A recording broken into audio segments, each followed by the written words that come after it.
Okay, good afternoon. And I would like to thank the Hillside Public Library so much for continuing its series of informative discussions and for inviting me back to speak to your members about today, elder law, estate administration, and miscellaneous issues. It's really a privilege to be back here, and I thank Judith and the staff for a very warm welcome. I also want to preface my comments. I'm Zahava Schechter. I want to preface my comments by saying I'm not going to give legal advice to any specific legal advice to any questions or to any of the participants today. If here is my contact information, if you want to call me with a quick question, I will not charge you, and feel free to reach out to me. And if you have, and that is not working there. If you have a question, please type your question in the chat box. Does everyone see my slides progressing? Yes? Hopefully. Judith, do you see my slides progressing? No, you're still in the first slide. I'm still in the first slide. Okay.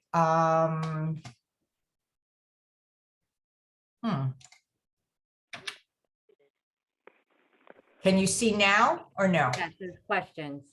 Now you see questions. Okay. And if I go down, do you see attorney with more than 30 years experience? Okay. So I apologize for this, but I think we'll do it this way. Maybe I can. No. Okay. We'll leave it like that. If you have a question, please type your question in the chat box, or you can always contact me afterwards. I'm going to keep going. I am an attorney with about 33 years of experience at this point. My primary areas of concentration are estate planning, which we talked about a few weeks ago, estate administration and elder law, which we're going to discuss today, real estate conveyances, and business law. So let's move on. I am the host of a podcast, the LI Law Podcast. We actually downloaded another episode yesterday on the new New York State cannabis law.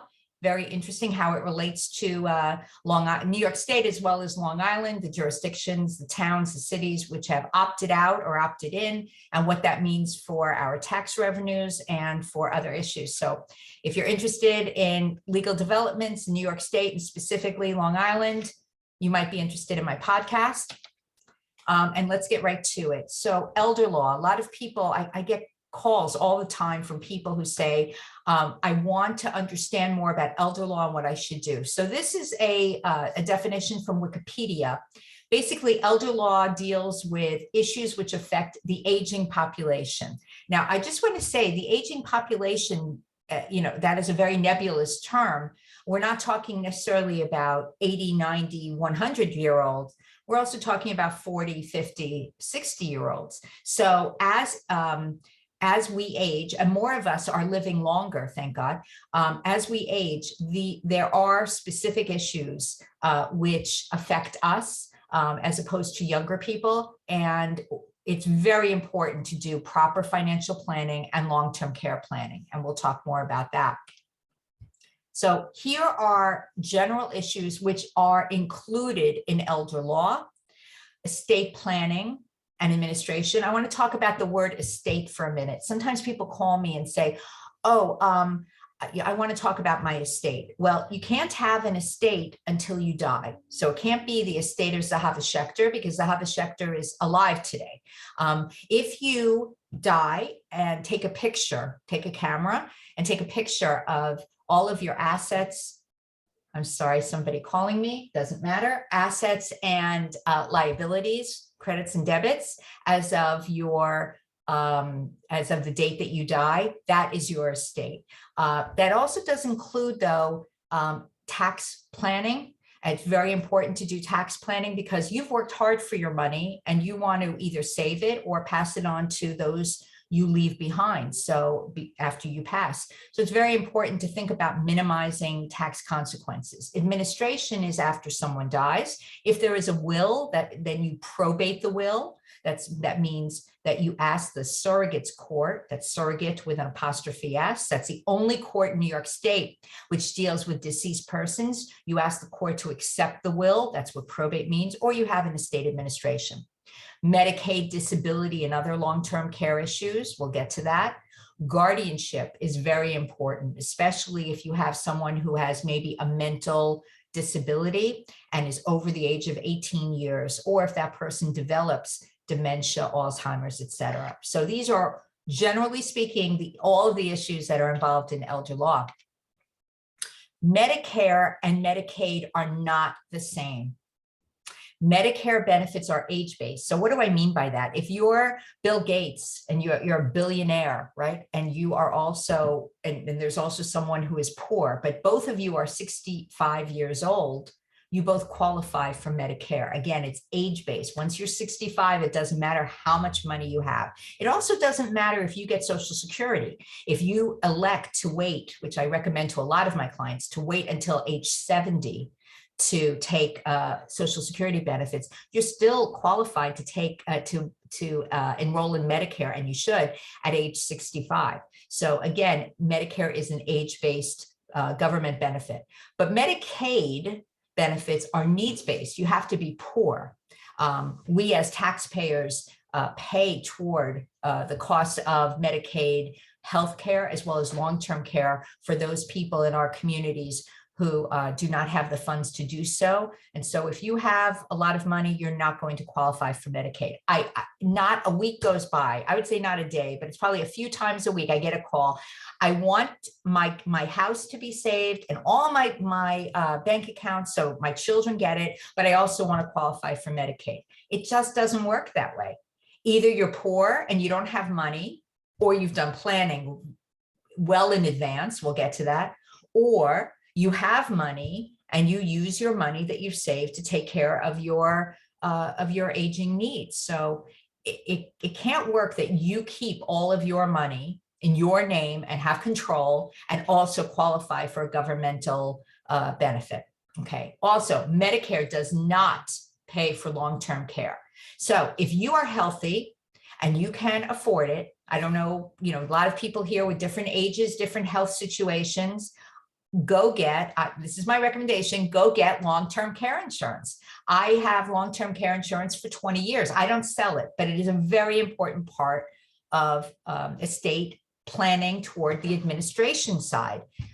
If I am not able to do at least 2 activities of daily living, toileting, dressing, feeding myself, showering, all of that, then if I do have long-term care insurance, I can either go to a nursing home, I can go to assisted living and have care there that will be paid for, or what I want is to have a home health care aide brought into the house if the need arises. Now, people say to me, long-term care insurance is relatively expensive. Everything is relative.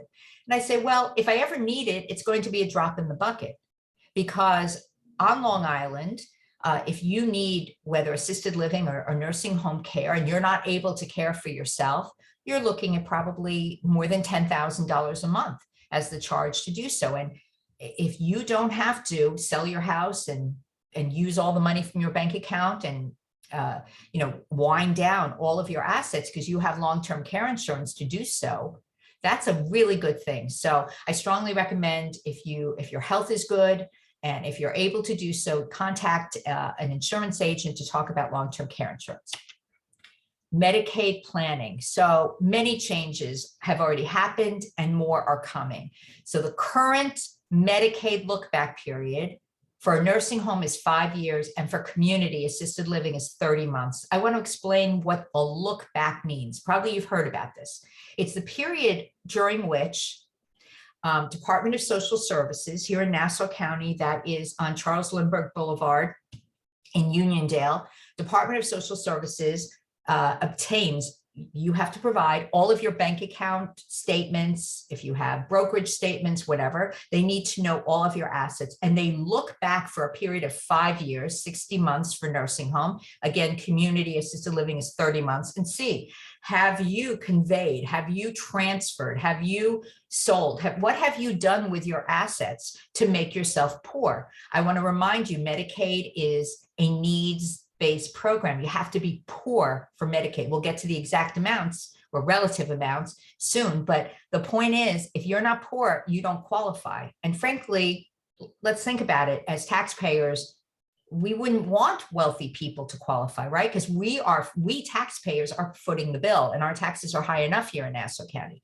So if you're moving money around and then you need to apply for Medicaid or for other governmental assistance, make sure that you've done so 5 years beforehand for nursing home. All right, we talked a few weeks ago about estate planning. I just want to make sure that everyone understands the difference between these estate planning documents. I received a call this week from a woman who in her 40s, who unfortunately is not well and her prognosis is not good. And this is how the conversation began. I need a will. Do you see it says there effective only after you are deceased, last will and testament? So she says to me, I need a will. And I say, well, I understand you need a will, but God willing, your surgery will go well. And then you'll need the healthcare proxy and the durable power of attorney. And certainly while you're recovering, you need those documents in place too. So the will is not enough to prepare to really put into place a good estate plan, because I hope that we're all going to live for a long time, and we're going to need to have plans in place in case we are not able to make our own decisions or act on our own behalf. All right, we also talked a few weeks ago about trusts, and I received a number of questions about these. So I just want to go over very briefly what a trust is and what it is not. A trust is like, if you think of a circle, all right, it's an entity. A trust is something that can hold other things. It's not a person, it's not a place, it can hold things, but you need to transfer into the trust the assets. So if I have the Zahava Schechter, we're going to get to revocable or irrevocable, we're going to call it Zahava Schechter Revocable Trust. That means I can revoke it. It's me, I can take it back, I can move it in, etc.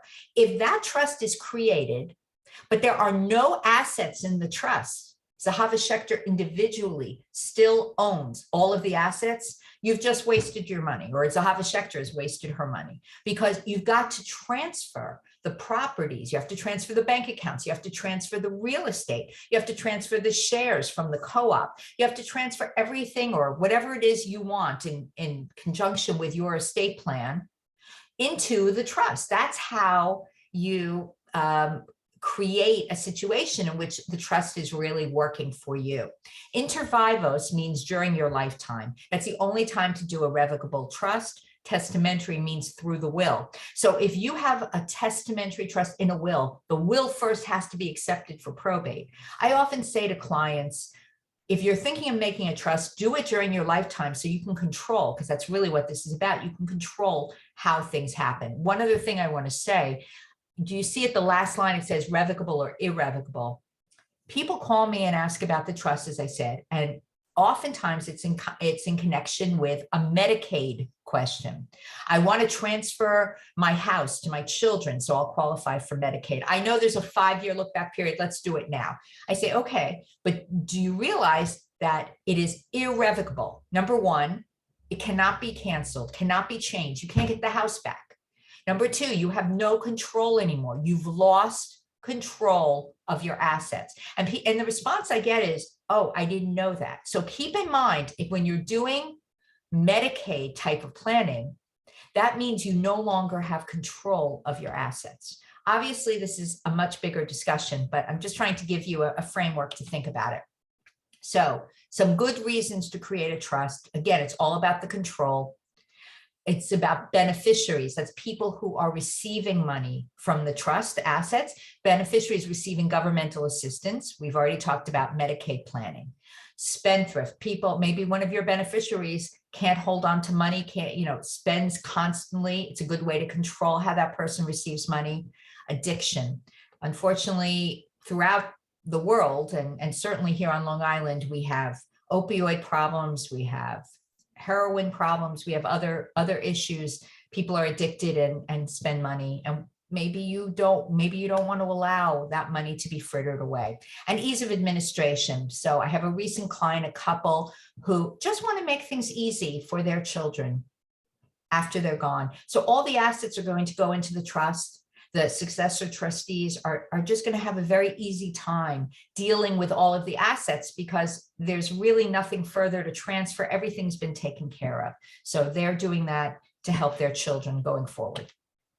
Okay, whom do you choose as a trustee? Just like we discussed last time with executors and with agents and the other documents, you've got to choose someone you trust. This is someone who has a lot of decision-making power and someone who has control over your assets. So may you be the grantor, the one who sets up the trust, the trustee, the one who manages the trust and has access and control of the trust, and the beneficiary, the one who receives the benefit from the assets. And the answer is yes, with a revocable trust. Again, revocable, not irrevocable. Okay, so now we're going to move forward. Now that we've touched some very basic estate planning issues, let's go into estate administration. Someone has died, and I get these calls frequently. Someone has died. People don't know what to do. The family members say, what do I do now? So the first question I have after I express my condolences is there a will? If there is a will, last will and testament, then we're going to file a probate petition. And the place you do that is in the county where the decedent, that's the person who is deceased, the decedent last resided. What does that mean, resided? That means the address on the tax return, the address on the driver's license, where the person got all of his or her mail, not a beach house or a vacation house, or even if that person was there 6 months, but the somewhere else, but the residence, the place, the permanent residence was in Nassau County. The Nassau County Surrogates Court is our address. Administration, no will can be done. It takes much longer, especially during COVID, much longer, more expensive because you have more documents, more things involved. Probate is easy. Think of it this way. If the court knows that Zahava wants Judith to be the executor, to handle the affair, the estates, the affairs of Zahava's estate, chances are the court is not going to look too far past that. The court will say, okay, Zahava chose Judith. Zahava knew what she was doing. Therefore, as long as Judith is not a felon, she hasn't been convicted of a felony, and she's not mentally incompetent, you know, as long as that's the case, we're going to appoint Judith. But if there is no will, then if Judith steps forward, the court's going to want to know who is Judith and who are the other people who could step forward and who are Zahava's what's called distributees, my heirs at law. Am I married? Do I have children? Do I have parents? There's a whole series, and we'll talk about this. What happens to the power of attorney and the healthcare proxy after death? So we talked about last time, the document's only valid while you're alive, power of attorney and healthcare proxy, and that's your answer. They're no longer valid. So if somebody has died and you are the agent under a power of attorney, you no longer have the power to make decisions. You can't access the bank account. You can't sign on behalf of the person who is deceased. It's done. Next question, who has standing to file the petition? We're going to get to this in a moment. Standing means who is legally in the order of priority, who can ask to be appointed. This is where there's no will. Who can ask to be appointed and to say, I'd like to handle Zahava's affairs? We'll get to that. Where is the petition filed? We already talked about the county of domicile. Who needs to be notified when a petition is filed? Anyone who has an interest, anyone who, whether a creditor, right, that the deceased owed money to someone, or a family member. No, so family members, we're going to get to the order. Family members are going to be defined based on if there's a legally married spouse, if there are children, et cetera, there is an order. And who has the power to act?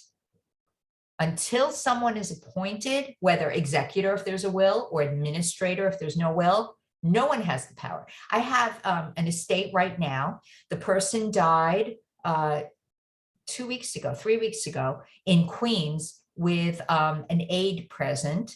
The police, the New York Police Department came in, they sealed the house because the person died and only left the aide. And we're waiting now for letters, it's called letters of administration because there was no will, letters appointing the administrator so that he can get the keys to the house and unseal the house. He has no power to act until he is appointed. So that's why really it's so much better to have a will. I strongly encourage everyone to have so. Only about 40%, 40, only about 40% of all US citizens above the age of 18, which is the age of majority, have a will. Okay, so let's talk about, I'm going to go back for 1 second, who has standing to file a petition, who can ask to be an administrator.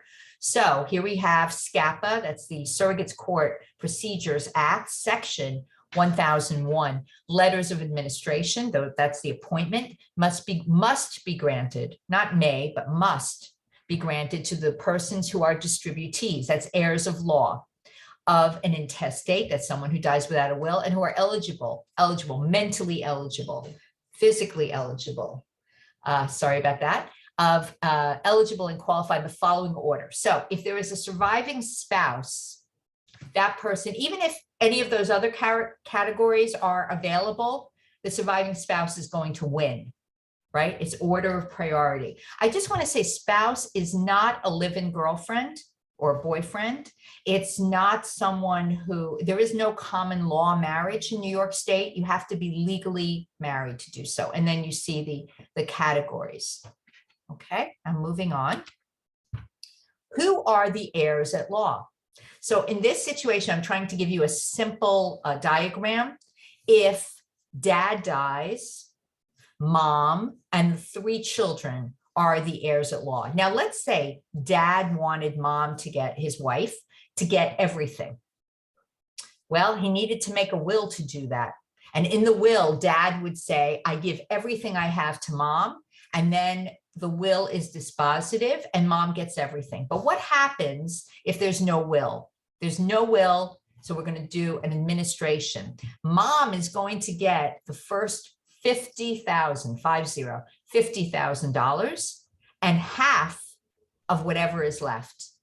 And the 3 children are going to share the other half of whatever is left. They're going to get 1/3 of that half, meaning 1/6 of whatever is left. That may not be what dad had in mind or what mom needs. Mom may need that money, but here we go. So that's why it's very important to have a will. Also, I want to say one other thing. Step children, step parents are not included. When you deal with administration where there's no will, the bloodline is dispositive. Also, adoption is a dispositive. But let's say you love your stepchildren or your step parent raised you. That person will not inherit unless you have a will and specifically name. And I want to say one other thing. It's almost every time I meet with someone and I ask, is there anyone you want to disinherit? So I should tell you that the only person you cannot disinherit means that person does not receive anything when you die. The only person is a legally married spouse. A legally married spouse is entitled to not less than 1/3 of your total estate. I don't want to go too deep in, but just so you know, the idea is you can't leave a legally married spouse impoverished. Not less than 1/3 of the entire estate goes to the spouse. However, you can disinherit everyone else, children, parents, siblings, etc. So there have been numerous cases, and I personally see with my clients, I ask them, is there anyone under any circumstances you don't want them to receive money? And I hear, oh, I don't talk to this brother, or I don't talk to that child, or whatever it is. If you don't have a will, that child is going to inherit. Or if there are no children, no wife or spouse, I should say, that brother is going to inherit. So really the only way to make sure your wishes are fulfilled is to make the documents. That's the only way to ensure that what you want will happen. And in the end, isn't that all that's important? It doesn't matter what the lawyer thinks. It doesn't matter what your spouse thinks.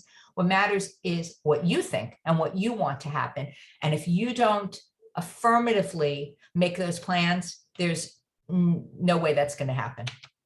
Okay, and here we go. I started to talk about that. This is intestate, meaning without a will. This is New York State law. Distribution, who gets what? I've already said a decedent is someone who dies, whether with a will or without a will. If there is no will, the spouse, an issue is child or grandchild. They take by representation, that the grandchild takes in place of the child. The spouse gets the first 50,000 and one half of the rest, as I said, and the children get the others. If there is a spouse, no issue, the spouse gets 100%. If there is issue, that means children, or if the child has predeceased, that died before the parent, the grandchild, if there is such case, the children get everything, and then onwards.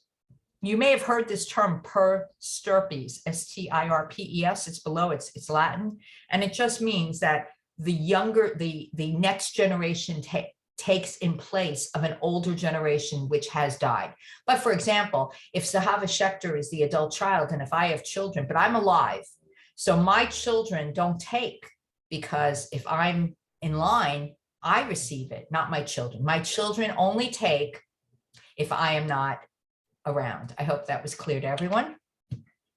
Okay, this is very important. If you have family members or you yourself receive governmental benefits, you need to understand that if you inherit, or somebody else who gets government assistance inherits, it's going to push them off the rolls. So you see there the amounts.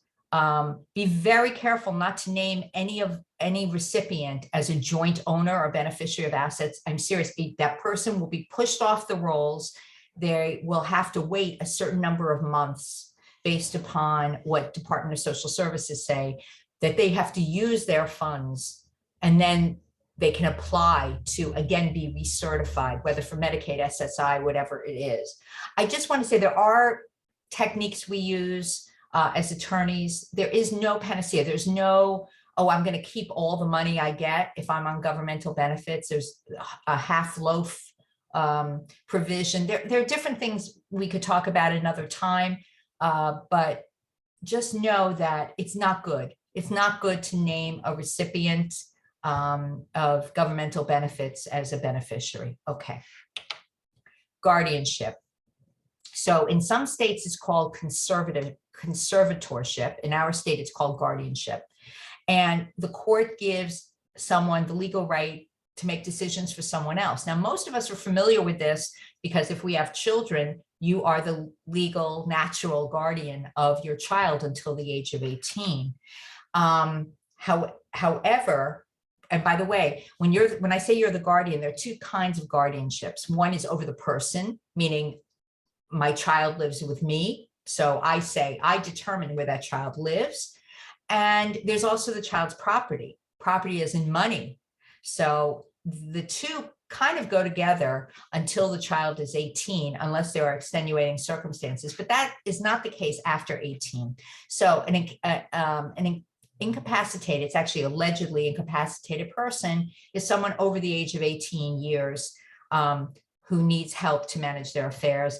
That is an Article 81 proceeding in Supreme Court. I don't want to get into the weeds here. I just want to say that this is a very emotional proceeding, because basically the person who is over the age of 18 years is going to lose his or her ability as an adult to make decisions that affect every portion of his or her life. And you can think about, I don't know if you followed what happened with Britney Spears. This is that type of affair where her father was, Britney Spears is a pop star, and her father was named guardian over her person and her financial affairs and made all decisions for her. Only recently was that guardianship removed, and she was granted again control over her own life. So it's a very, very big step. If someone is intellectually disabled or developmentally disabled, we're talking mental here, not so much physical, mental here. There is a petition which may be brought in court that's called an Article 17A petition to handle their affairs. This is the kind of case where someone really does need help. Normally a parent steps up if that happens, or a child, or a family member, a close family member, because this is a position of trust, and the judge is not going to name, usually, not always, but usually the judge is not going to name someone from outside the family unless there's no one from the family who will step up. Okay, here are some miscellaneous matters as we get toward the end of my presentation. I've said this before, I'm going to say it again. If you have a bank safe deposit box, if you want to leave your jewelry in there, that's fine, but please do not put your will, your healthcare proxy, your power of attorney, your other important documents in there, because once you die, or if you're unable to access it, because you're not able to go into that safe, no one else is going to be able to. It's much better to have a fire safe box in your home. If you have questions about that, you can let me know. I don't sell them, but I do tell clients to get them. We've talked about long-term care insurance, life insurance. I'm not a fan of universal or variable insurance. Whole life insurance is very expensive, but I understand why people do it it's like for savings. I am a big fan of term, TERM, term life insurance, where someone is dependent upon you. So if I have a child and I die and that child needs money, where is that child going to get money from? So I really need the insurance for that child, not for me. And one other thing I want to say about insurance, which is life insurance proceeds are not taxable to the beneficiary. I want to say that again. Life insurance proceeds are not taxable. So if I die and my child inherits $1 million, that child is not paying tax on that $1 million. But if I leave a bank account and that child inherits and uses that money, that $1 million, the child has received gross income of $1 million based on that bank account balance and does pay tax. So life insurance is, especially where someone is dependent upon you, life insurance is a great tool to use in estate planning. Please check all of your beneficiary designations. People tell me, oh, I have a checking account. That doesn't need a beneficiary. Yes, it does. Every account, brokerage, bank, doesn't matter, checking, savings, CD, stock portfolio, insurance policy, everything needs a beneficiary designation. You should have a primary and then a successor or contingent if the primary dies before you. You know what happens when you die and you name someone? I'm going to name Judith as my beneficiary. When I die, she takes my certified death certificate, which she gets from the funeral home, and her ID. She goes to the bank or wherever, and they give her the money and it's over. You don't have to go to court. You don't have to ask for permission. Easy.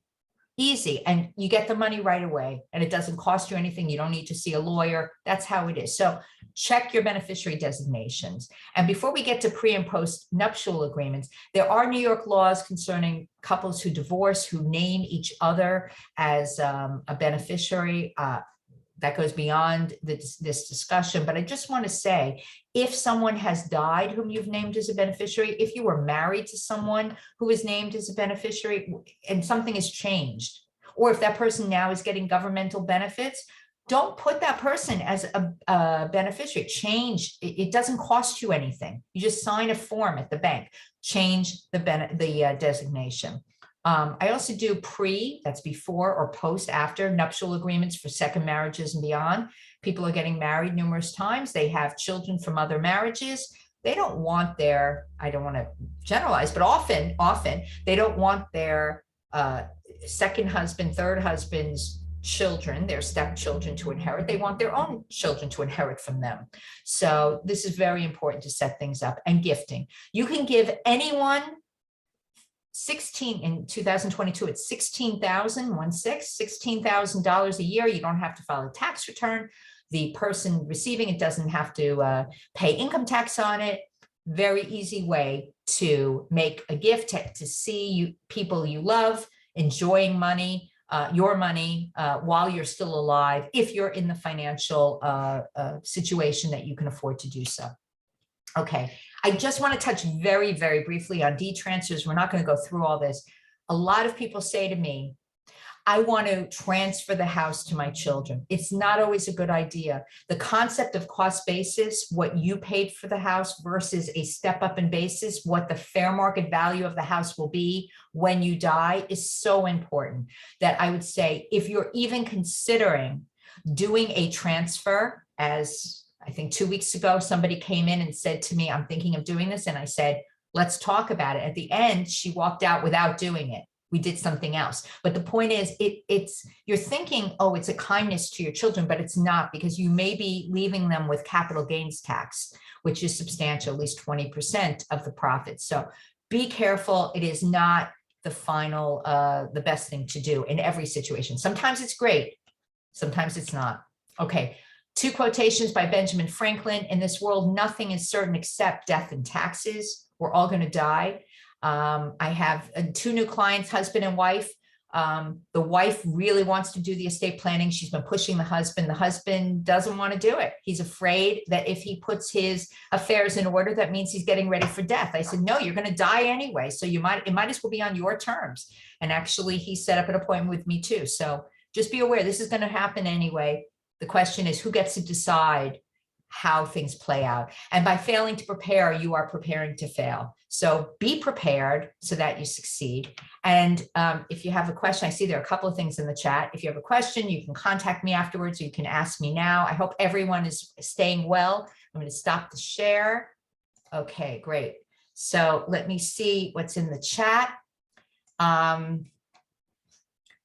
Okay, Elaine asks, how does the trust affect the beneficiary with regards to Medicaid? Will they still be eligible or lose those benefits or any benefits they currently receive? Okay, so that's a great question, Elaine. So I don't know what kind of a trust we're talking about, revocable or irrevocable, but if you have, and I see Diane, I'll get to you. If you have a trust where, which is normal, where the trustee has sole discretion, meaning the beneficiary cannot demand any kind of payment, then unless the beneficiary receives the money, it doesn't affect them. So for example, Zahava Schechter has a trust, and Judith, I'm sorry, Judith, I keep naming you, I hope you don't mind. Judith is receiving governmental assistance, right? She's a beneficiary, but I'm not transferring anything to her. She's getting nothing. In the meanwhile, anyway, she's getting nothing. As a result, there is no financial impact to her and nothing that can throw her off the ranks. Or I can be smart about it and I can buy, let's say Judith needs a wheelchair, or Judith needs, I don't know, services that are not paid for by the government, or Judith needs a vacation. I mean, I can pay for things and never transfer the money to Judith. I can do it on my own. It's my money. I can do whatever I want, right? But it's not a taxable event for Judith. So there are ways to do it. Be smart. Be smart about how you do it. If you're wondering how to do it, it's better to ask before you do it. All right, I hope, Elaine, did that answer your question? Elaine? Okay, I hope it did. If you want to respond. Okay, I see Diane raised a hand. Hold on, Diane, I'll come to you. Rob writes, if I die and my daughter is the beneficiary of my bank account, there are no taxes involved. That is not correct. Remember what I said to you? The only time there are no tax consequences for a beneficiary. Actually, that's not true. I'm sorry. The only time there are never, ever any tax consequences are between spouses.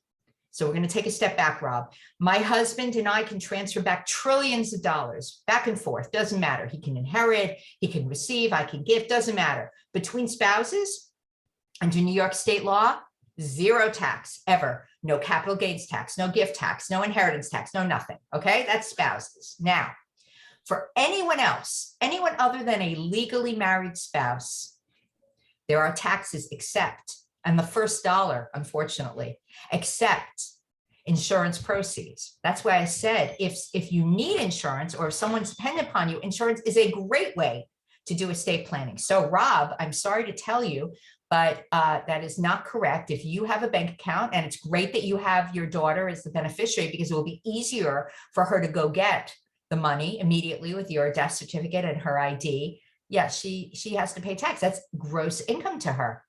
And gross income is taxable. That's what the IRS says. So, Rob, I hope that answered your question. If not, I'll give you a moment. Okay. Ilse, what about right of survivorship? Will that work as well as a will? Okay. So Ilse, are you talking about right of survivorship with a spouse, a legally married spouse, or with a child? That's important. And I'll tell you why. There are three ways to own real estate. Actually, I've got a real estate presentation coming up for another library in a couple of weeks, but we'll talk about it now. There are three ways to own real estate. One is tenants by the entirety. Tenants by the entirety is only available to legally married spouses. In New York State, by the way, that includes same gender spouses, but anyone legally married. There's joint tenants with right of survivorship. That's anyone who, actually you could be spouses, but why would you be? You know, maybe you and your child, or you and, it's got to be an adult child over 18, you and your parent, you and your siblings, whatever. And that does have a right of survivorship. We'll come back to that. And tenants in common, where each percentage is divisible and you can either sell it or it goes out through your will or whatever it is. So when you say right of survivorship, if it's tenants by the entirety, right, husband and wife, definitely the spouse not only owns it already, an undivided amount, which is different from joint tenancy with right of survivorship, but also no creditors can attack it, at least until the second spouse dies. Okay, I don't know if that's your question.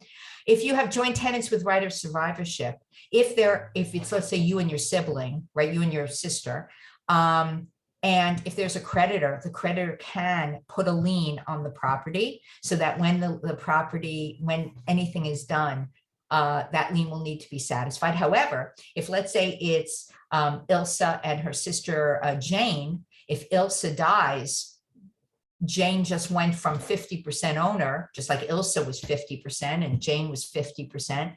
Now Jane is 100%. So does that work as well as a will? Well, a will covers many things, not just, you know, real estate. By the way, real estate, unless you have either tenancy by the entirety or joint tenants with right of survivorship, you can't name a beneficiary. There is no beneficiary on real estate. So Ilsa, did that answer your question? I don't know. Nobody's answering. Okay. Richard asks, can you put your house in your name and your children's names? So did I just talk about deed transfer, Richard? Be careful, because you could be opening yourself up to capital gains tax. If you, let's say you bought your house, as so many people did, paid, I don't know, $30,000, and today it's worth, I don't know, $500,000. Each person is entitled to a $250,000 homestead exemption in appreciation of value. If you've lived in your house in the last 2 out of 5 years before it is transferred, whether for money or for no money to a family member, whatever. So there are reasons to do it, but then there are reasons to wait until you die and the child gets to step up in basis, meaning at the full market value as of your date of death and not at the $30,000, and there's no capital gains tax. So Richard, did you want to ask me something as a follow-up question, or did that answer? Okay. You have a question, Richard? Did that answer your question? Okay. Mates, if I'm getting Social Security because I'm retired, will I be penalized for inheriting over 16,000? It's not a penalty. It's a great thing to inherit, right? I don't know also from whom you're inheriting. If you're inheriting from a spouse, there is no tax consequence. If you're inheriting from anyone other than a spouse, that is considered gross income, and that is taxable. So it's not a penalty, but that is gross income. That is taxable. Okay. Elaine, oh, sorry, I do not have a microphone. You answered my question. Is there someone else in charge of the proceeds left to the beneficiary? That person will not lose Medicaid or other social benefits. Okay, that's a really good clarification, Elaine. So I want to clarify. If, let's say, the trust, remember I said the trust is an entity and you have to fund the trust. Okay, so there's money in the trust, but that trust continues to exist and no money is going out to Jane who gets Medicaid. Jane never receives any money. Other things are done for her, right? Things are purchased for her, but she doesn't receive any money. Therefore, there is no tax consequence to her, and she is not affected in terms of her eligibility for Medicaid, right? I can only be affected if I receive money. Okay. You know, I'm going to go to Diane, who has been patient raising her hand, and then I'll continue to everybody else. Diane, do you want to unmute? Yes, I'm unmuted. Thank you, Yeshiva. This is another excellent session. My question is, did you say, as far as gifting, that you can give up to $16,000 a year to a child or something, and they won't be taxed on it? Exactly. Okay, 16,000. Well, that's this year. So 2020, I want to say the calendar year is January 1st through December 31st. So for example, if December 31st, 2021, you had given to an adult child 15,015, which was the maximum last year. And then January 1st this year, you gave 16,000, right? They're only a day apart, but that's 31,000. Not taxable. You don't have to report it. You don't have to file a one-page gift tax return, and the child doesn't have to pay tax either. Okay, so I don't have to report it on my taxes, and they don't have to report it. Up to that amount, up to that amount. Okay, good. Now, I have to tell you what I say anyway. I know I'm recording, and I know a lot of people are listening to this. I wouldn't necessarily give them $16,000 in one shot. Right? Because that does trigger. I don't know if everyone's familiar. I don't know if it's now I think it's 5,000 now. Over $5,000 when you do it, any transaction, any check, any whatever, that the government is notified of that. So what I'm saying to you is there's no problem, but like, why raise someone's attention to that issue? So what I normally recommend to clients is if you want to give that sum of money, do it in $4,000 installments, $3,000 installments. Do you know what I'm saying? So you're not raising your profile. So someone in a back office isn't looking and saying, why is Diane doing this? That's actually how, not to confuse, but that's how Eliot Spitzer got caught. If you remember the governor, a few governors back, he was transferring money actually for prostitution, but prostitutes. But the point is, that's how he got caught, because he was transferring over the amount for which the government is notified. So I'm just saying, if you stay under the radar, it's always better. That is legal. It's not avoiding taxes. It's not evading taxes, but just be smart about how you do things. Does that make sense to you, Diane? Yes, thank you very much. Okay. Also, I have a second question. Yeah. You said that if you die in your house and the police come, they seal the house. And so even your children who have keys to your house, they wouldn't be able to get in? That is an excellent question. So I have to tell you, I've had different estates like this. When I spoke with the New York, this is a real case from just a couple of weeks ago. When I spoke with the New York Police Department, this was in Queens, and what they said was, because there was no family member present at that time, they sealed the house. Now, if you have adult children in the neighborhood and they are called and they can come, I don't think the police would seal the house. I actually thought it was unusual, because I've seen other people who did not have family members present, only a home health care aide was present, and the police didn't seal the house. But they have the right, they are able to seal the house. Is it done all the time? No. Is it done some of the time? Yes. So, who notified the New York Police Department? The aide notified the police department. So I guess if you have an aide, or if you have a neighbor who checks on you or something like that, make sure that those people have your children's phone numbers, so at least they can come in. My client is not a child, he's a cousin, and he lives in Florida, and he wasn't able to come in quickly enough. And so New York Police Department sealed the house. So, I mean, that's confusing though, because if I was to die in my house, I'm alone, I don't have a health aide or anything, for something happens, and they find me in the house. Who's going to find you? Do you have someone who every day calls you, or you call that person? If not, yeah, my sister, I talk to my sister or my son so in that case, like if they don't hear from me for a number of days, one of them would come over here. Right. And okay. Then you're fine.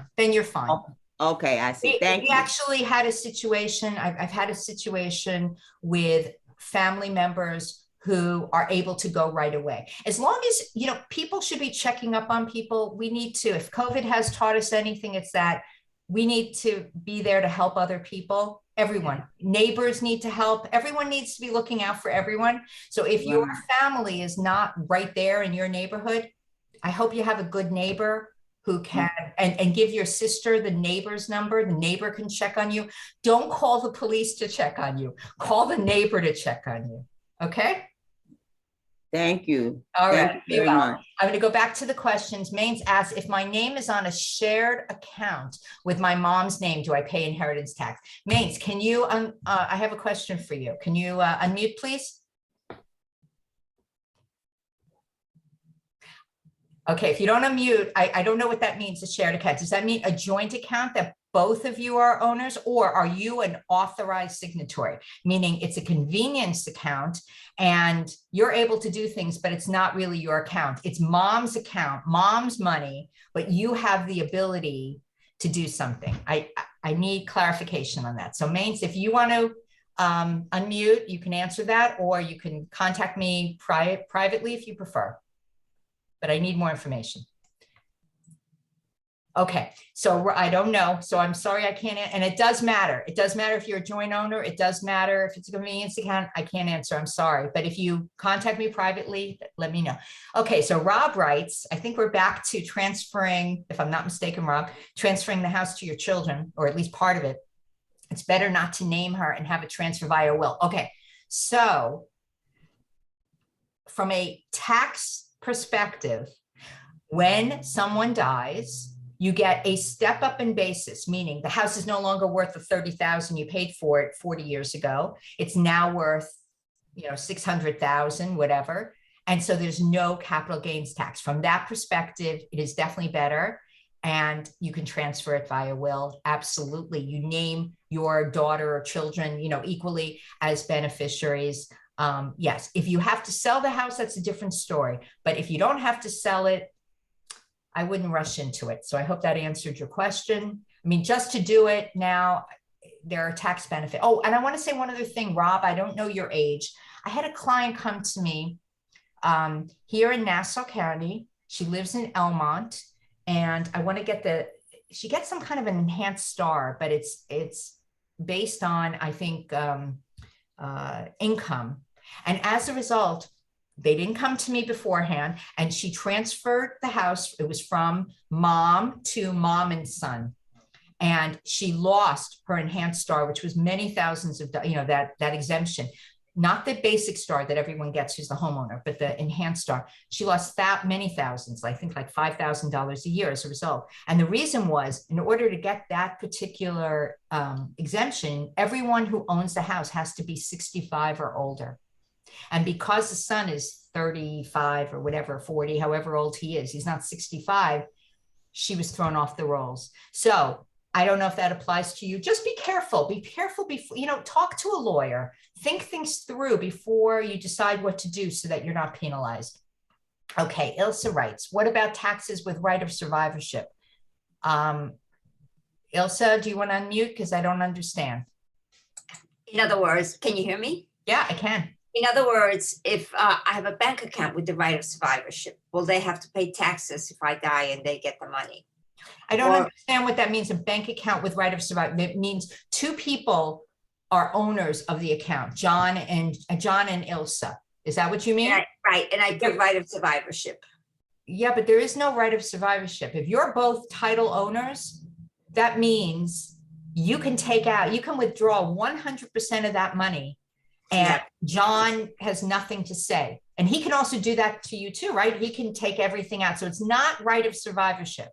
It has to do with how the account is titled. So if Ilsa and John are joint owners today, No problem. either of you can there is no right of survivorship, and you take the money out. Actually, I have some clients who choose to do that with their adult children. That's their way of making money available, and either one can take money out, but there's no right of survivorship on that. Okay, let's see. And does that pertain to brokerage accounts as well?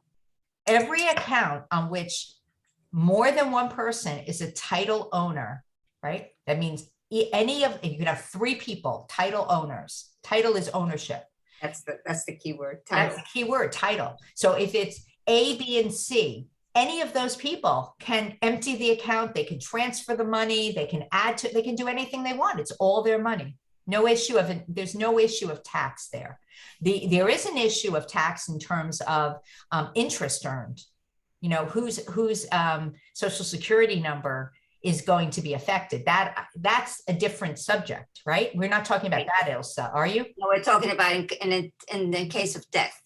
Well, in case of death, if A, B, and C are the owners and A dies, right? A dies, Right.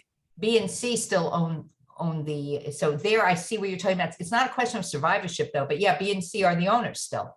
So it's the Right. last one standing remains the owner. But I would hope in that case that A, B, and C have listed beneficiaries, because what if A, B, and C all die? You have to have beneficiaries on every account. Did that explain? Did that answer? Right, and the beneficiaries would pay the taxes.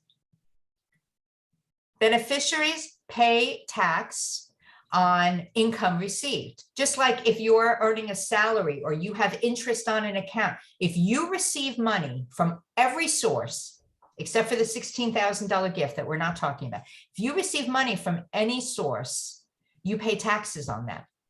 That wouldn't be considered inheritance then. Inheritance means somebody dies. So I'm not sure what you're talking about. Well, if the last person standing dies, and then the beneficiaries would get that money. Yes, they have to pay tax, absolutely. But Okay. that's considered income tax. That's on their 1040. Not capital gains, okay. No, that's not there may be capital gains tax if there's a transfer.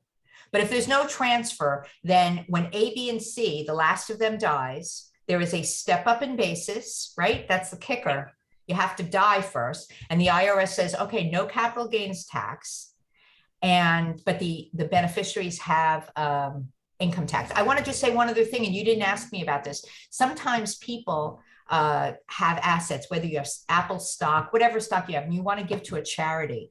A great way to not have to pay, I'm going to repeat that, a great way to not have to pay capital gains tax on that appreciation, but to get a full deduction on your tax returns, is to donate the stock, not to sell the stock and donate the money, but to donate the stock to the charity. If anyone has a question, you can ask your accountant, you can ask me. It's a great way to do good things, you know, to donate to charities and also not to pay tax.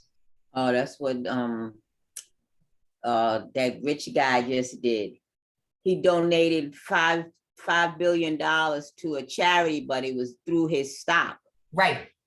So there's no Elon Musk. capital gains tax, and he's a smart guy and he's got good accountants, and he reduced his estate, number 2, and number 3, he got a full deduction for the full market value of the donation. So it's good. It's all good. Yeah, it was really his own stocks. Yeah. Yeah. All right. So thank you. So Harriet, a friend lives in New York City. Beneficiary and executor live in DC, but wants to have someone in New York City take care of estate. Who is best to handle procedures? Lawyer. Oh, you know, people ask me to be their executor. I really don't like to do it. It's a thankless job. Yes, you get commissions, but I don't understand. Harriet, can you unmute for a second?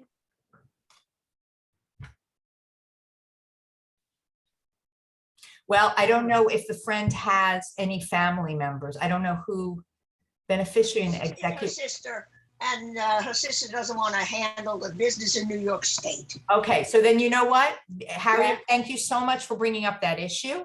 When you have someone who says to you, I don't want to do that job, that person is not good to name as an executor. That's one reason why when I meet with clients and they say to me, well, I'm going to name so-and-so as my executor, whether, you know, the executor, successor, etc. I ask, have you spoken with that person? Is that person willing to do it? Because if the sister doesn't want to do it and says no, is there a backup, Harriet? I don't know. I'll have to ask her. But it's not that her sister doesn't want to do it. She doesn't want to be, she's afraid that the law in New York State is different than it is in DC. Of course, every state is different. Yeah, of course. So no, she wants to do it, sure, but she doesn't want to have to do the nitty gritty stuff with New York State. Well, then she's going to have to hire a lawyer. That's So how she we will make have to our hire a living. lawyer. Oh, yeah. That's what she thought. Yeah. All right. Yeah, and the lawyer will guide her and that's fine. Yes, so she'll hire a Okay. lawyer. And you brought up a good point, Harriet, because sometimes people name executors. Actually, I got a call last week about someone who is named as an executor and lives in Israel. At the time, the person lived in New York, but the person moved to Israel. So the court will not appoint someone who lives outside the 50 states Mhm. without a US resident somewhere in the US also being appointed and checked, et cetera. So you can be an executor in DC or California or wherever, Yeah, but if you're in Canada, yeah. you move to Canada, somebody else has to be appointed with you. Okay, I assume nobody is moving. They both lived where they lived for over 30 years. Okay, thank Okay, you so- for your question. Yes, So she does have to get a lawyer in New York State. of course, yes. Yeah, okay. Okay, thank you. Thank you for your question. Okay, Ilsa asked, what about taxes? Did we already take care of that, Ilsa? We took care of it already. Okay. Sorry. So Elaine, if you save all the receipts from home improvements, does this help with step up in basis? Yes, yes, yes. Very good point, Elaine.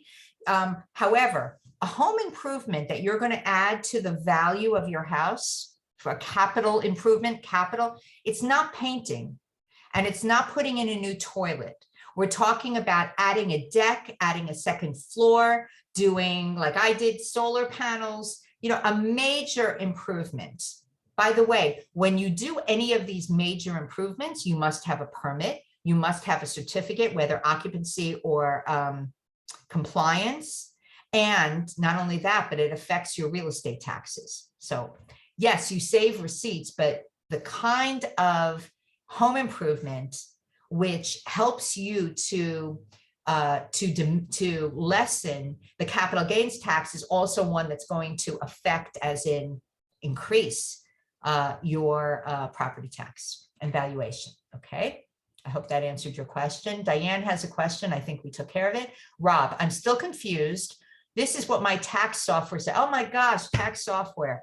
What do they know about New York? I have to tell you, I have my taxes personal and my business software, not software, I don't use software. My business and personal taxes done by a CPA, a certified public accountant who is an expert in New York state law. Actually, she's a former IRS agent, because tax software deals with 50 states taxes. It's not specific to New York State, but I'll try my best. Inheritance is not considered income. Oh, so you know what? If you go to New Jersey, Rob, if you move to New Jersey and you are a beneficiary in New Jersey of an inheritance, do you know you don't pay any tax? So what I'm telling you about New York State does not apply. So for example, Zahava Schechter dies, my daughter lives, she doesn't, but my daughter lives in New Jersey. She inherits from me. You're right. There's no inheritance tax, but that's New Jersey law. New York State, there is inheritance, but it's not considered an inheritance tax. It's considered a gross income tax. All right. What else? Okay. Maints is again mom's money, but bank has my name. They say I have access anytime and I'm beneficiary. However, my name is not on the check. Oh, so I have a feeling you are an authorized signatory and not an owner of the account, Maints. And if you're a beneficiary, because if you were a joint owner, you don't need to be the beneficiary. So you're probably an authorized signatory. So that is mom's money, not yours. And just for convenience, you are an authorized signatory. Okay, I think we just figured out what that was. EJH, thank you. And I see Judith. And let me see if there's anything else. Lynn writes, my husband has not seen his son in 50 years. We have a revocable trust and have not mentioned him. Can he protest the will? Okay, so remember, Lynn, I said there's only one person you cannot disinherit, and that is a legally married spouse. Anyone else you can. So I'll tell you what I do in wills, and almost every will has this. I am specifically omitting from my will John Smith for reasons known to him. Sometimes my clients want to specify or say something more. Sometimes they just don't want to get into it. Obviously, that's not the only language. I put in other language as well, that they cannot inherit from any portion of the estate, etc. But Can he protest the will? Well, he can, it's called contest, CONTEST, but that's the idea, a will contest. He can contest the will if, let's say, everybody else is mentioned and nothing is said about him. And he could say, well, my dad meant to say me, it must have been what's called a Scrivener's error. The lawyer writing it up, might have been a Scrivener's error that I wasn't mentioned. So could he? Yes. I was contacted by someone, actually, we were ready to file a petition before the will was found. And in the will, it was an upstate decedent.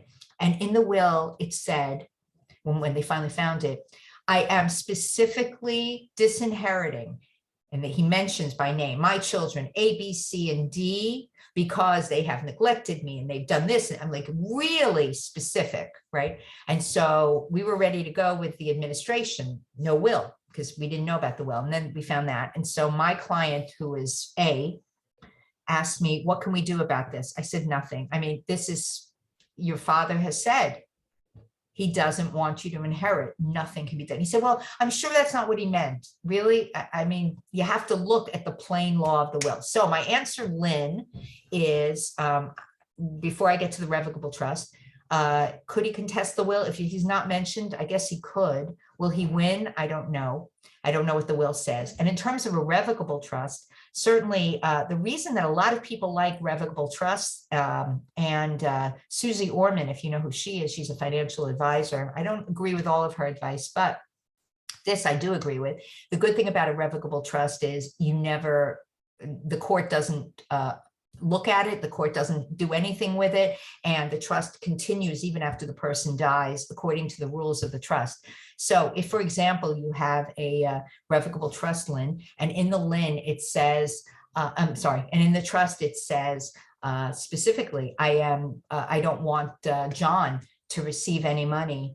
That's pretty good, but I don't know if everything is in the trust. You may have assets outside the trust, like a house or other bank accounts. I don't know. So your husband may want to make a new will to be very specific if he doesn't want his son to inherit. But again, I haven't seen the will. I don't know what it says. Let's see the next question.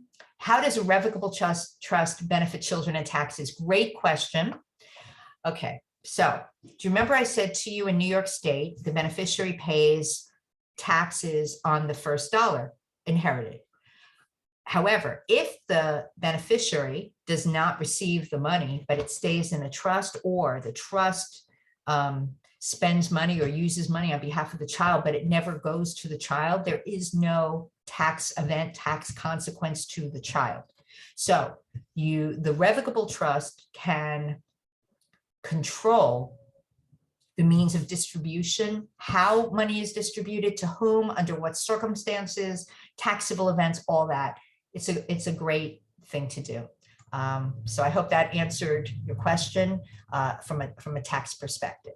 Elaine, suggestion. I have one bank account with a limited amount of money and my daughter is on that account.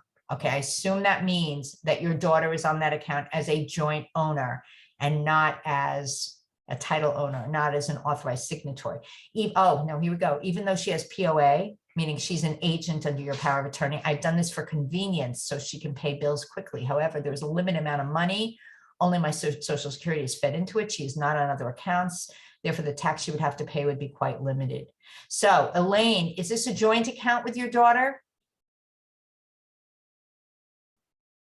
Elaine? Okay, so by the way, yes. Oh, it is a joint account. Thank you very much. You're kind. A joint account, there's no tax. Okay, let's go through this again. I have a joint account. Judith and I are title owners.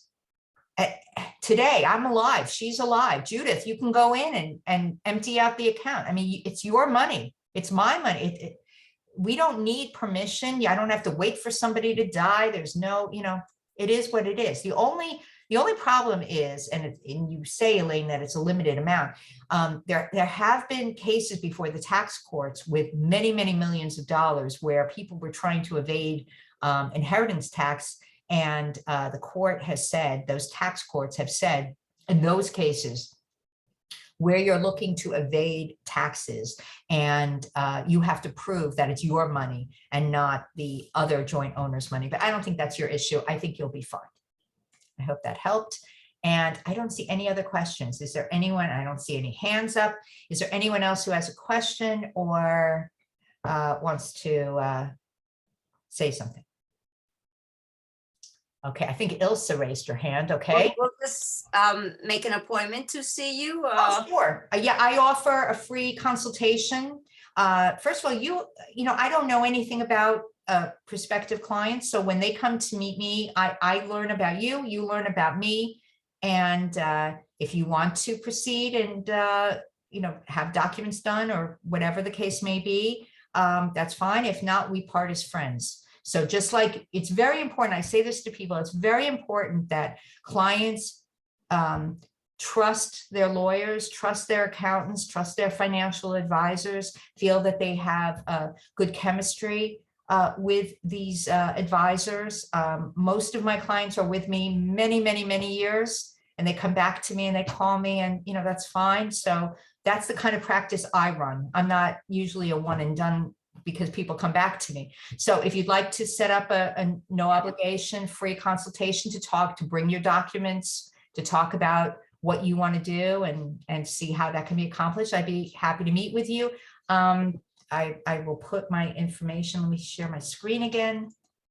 I hope you can see. Can you see my Yes. email, my phone numbers? My office is in Westbury, and I'd be happy to meet with you and see if I can help you. And if not, if your documents are fine, I'll tell you that too. Great. Thank you. Thank you. I'm going to stop the share, and I see Diane has raised her hand. Yes. Diane?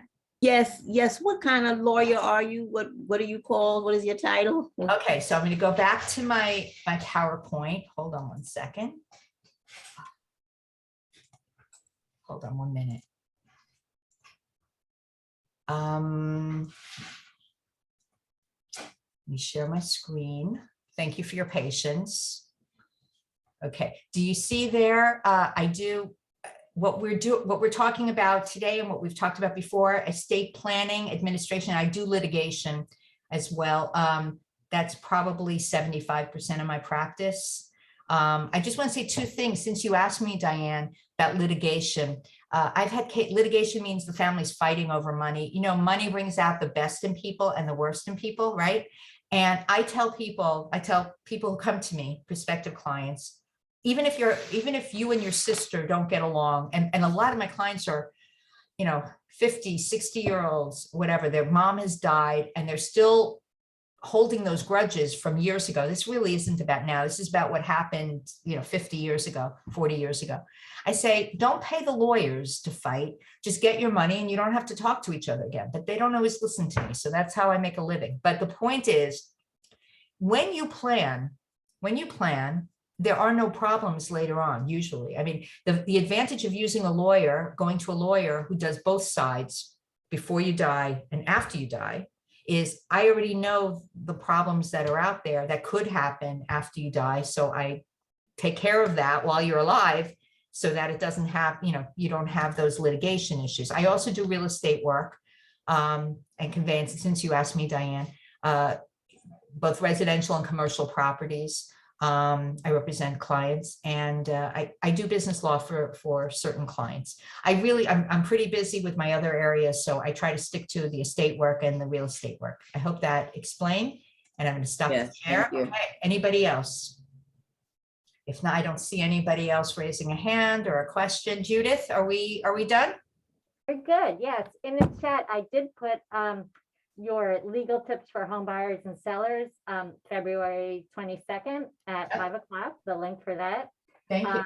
There is the link for your YouTube channel, as well as the class handout and contact information. Thank you so much. And I want to thank the Hillside Library for again bringing me back and for presenting Thank you. You're very informative discussions that hopefully help you to think about how to put your affairs in order. And thanks so much. Everyone stay well. Have a good day. Thank you. Thank you. Bye-bye.